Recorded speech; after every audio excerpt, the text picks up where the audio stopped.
manufacturing process. Today we are going to discuss about heat treatment process. What is the use of heat treatment and how the heat treatment is done, etc. We are going to design. We are going to discuss in this chapter. So heat treatment is a heating and cooling process to make the metal strong and tough.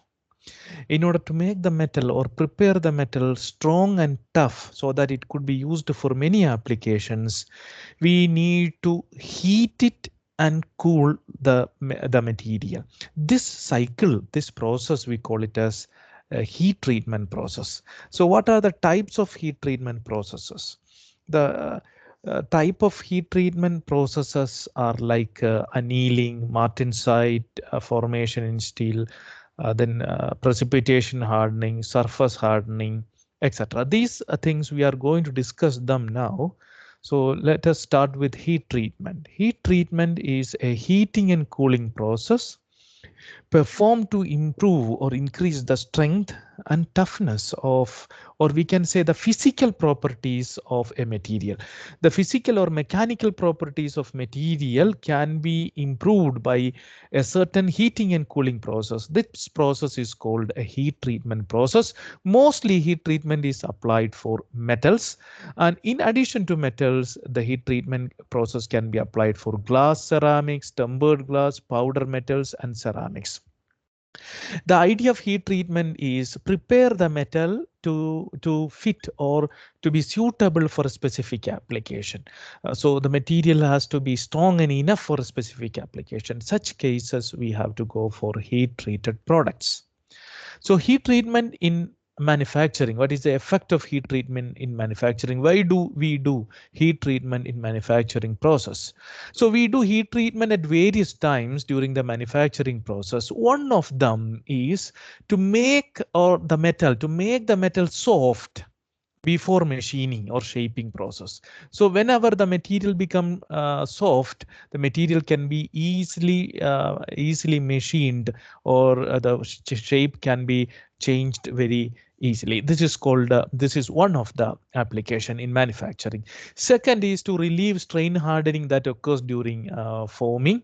Third is to strengthen and harden the metal near the end of the manufacturing sequence, to make the material strong and tough at the end of manufacturing sequence. What are the principal heat treatment processes? The principal heat treatment processes are annealing, martensite formation, tempering, precipitation hardening, and surface hardening. Annealing. What is annealing process? Heating and soaking metal at a suitable temperature for a certain time. Normally, annealing is associated with slow cooling process. So annealing results a refined microstructure.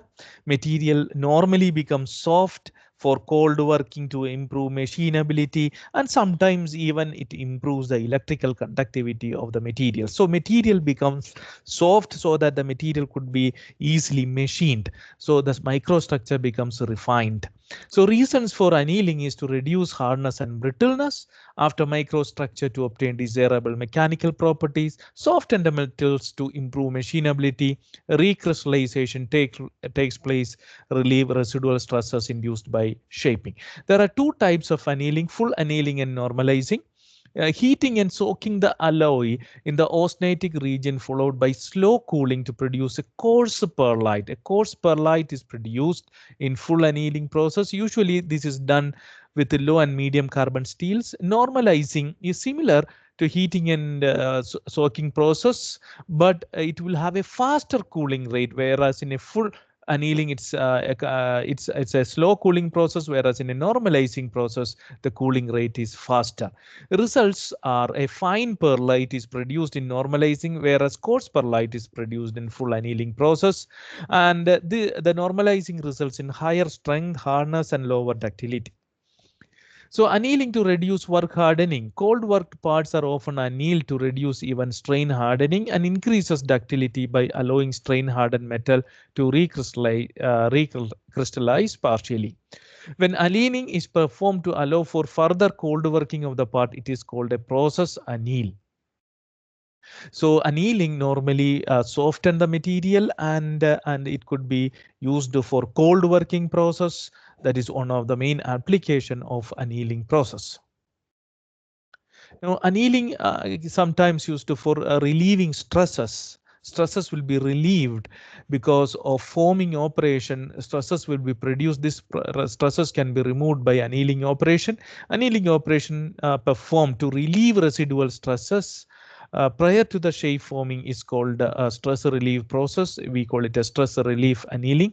They help to reduce distortion and dimensional variation that might otherwise result in stressed part.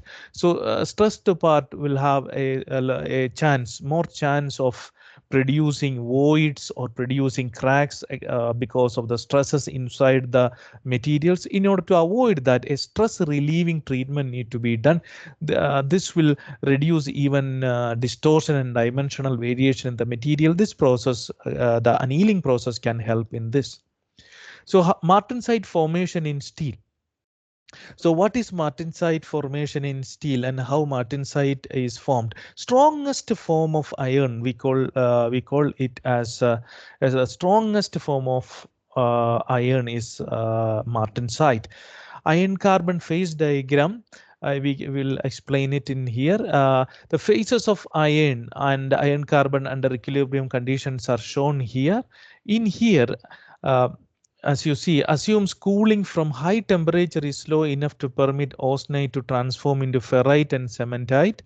However, under rapid cooling, so that equilibrium is prevented, austenite transform into non-equilibrium phase called martensite, which is hard and brittle. So from austenite, if austenite iron, if austenite, from austenite, if you cool slowly to transform into ferrite and cementite, as you see here, austenite cooled slowly to cementite and ferrite, but rapid cooling will result into a very strong, hard and brittle form of the alloy. We call it as a martensite steel. Now here TTT diagram will explain it clearly. From austenite, from austenitic condition, gamma iron from austenite, if you cool very quickly, rapidly, that means very less time is required. If we cool it very quickly with a very short time period, the austenite gamma phase could be converted into a very hard and strong material called a martensite.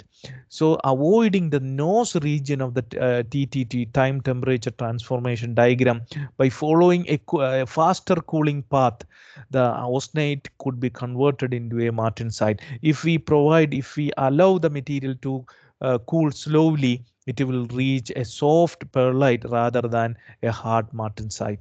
So cooling rate should be very quick so that we could produce martensite, yields martensites. So martensite is a unique form of iron carbon solution, which composition is the same as austenite. Face-ended cubic structure of austenite is converted into a body-centered tetragonal structure of martensite. The extreme hardness of martensite results from the lattice strain created by carbon atoms. It is because of the carbon atoms trapped in the BCT, body-centered tetragonal structure. The carbon atoms trapped in the structure, BCT structure, will give more hardness for martensite materials. So we can compare the hardness of the material here. This is a pearlite annealed and martensite, which is much higher than the pearlite. Hardness of martensite is much higher than the pearlite.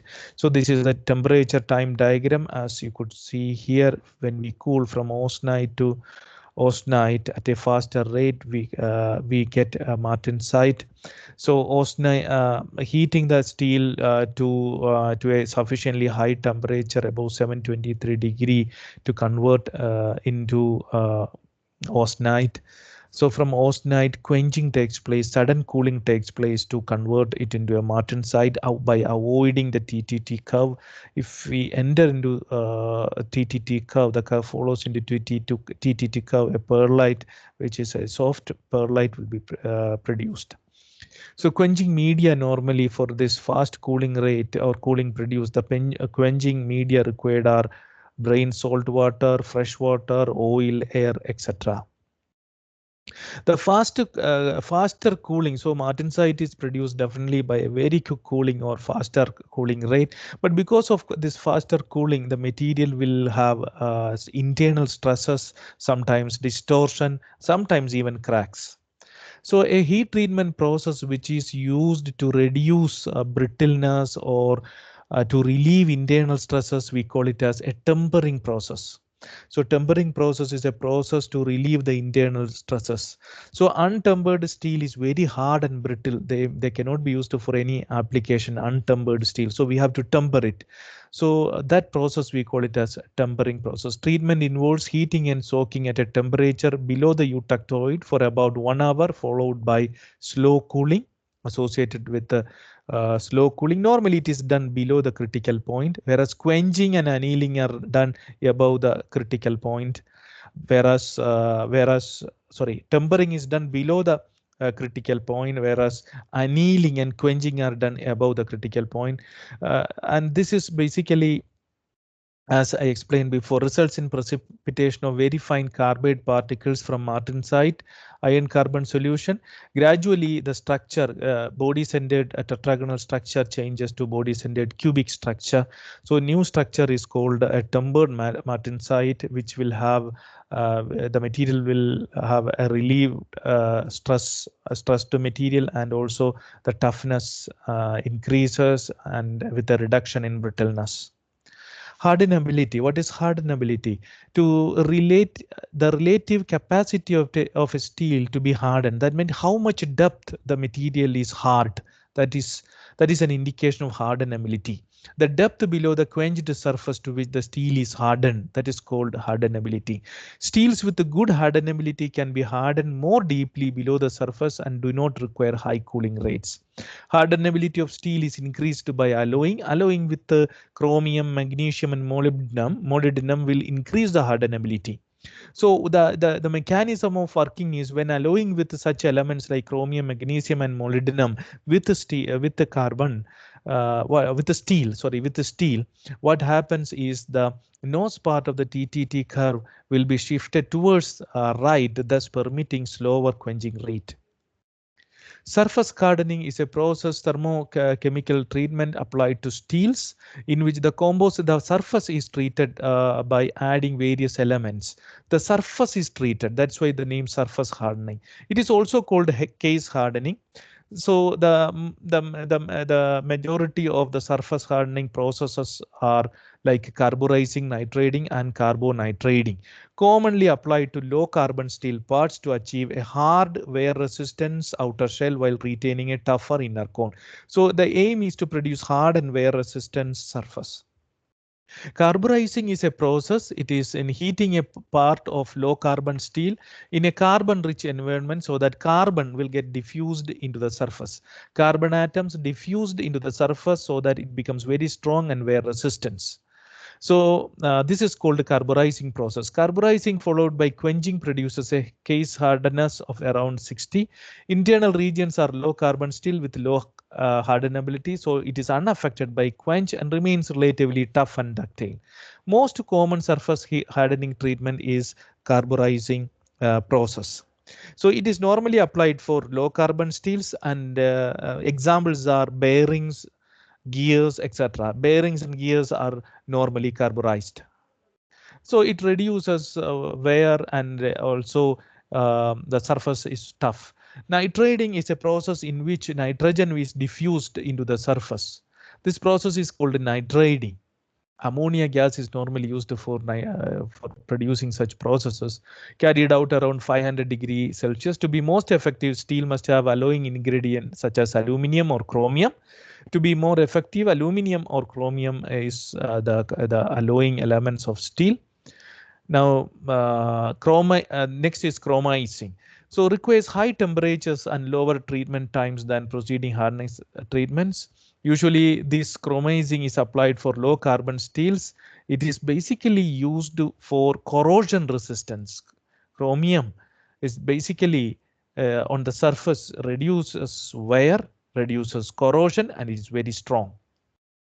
The furnaces used for heat treatment process are of fuel-fired furnaces. Here the fuel, either natural gas or propane or fuel oils are used to produce heat energy. That heat energy is used for heat treatment process, but by electrical resistance heaters or by some induction heaters, you will have heat produced that could be used for heat treatment. These are by electrical furnaces.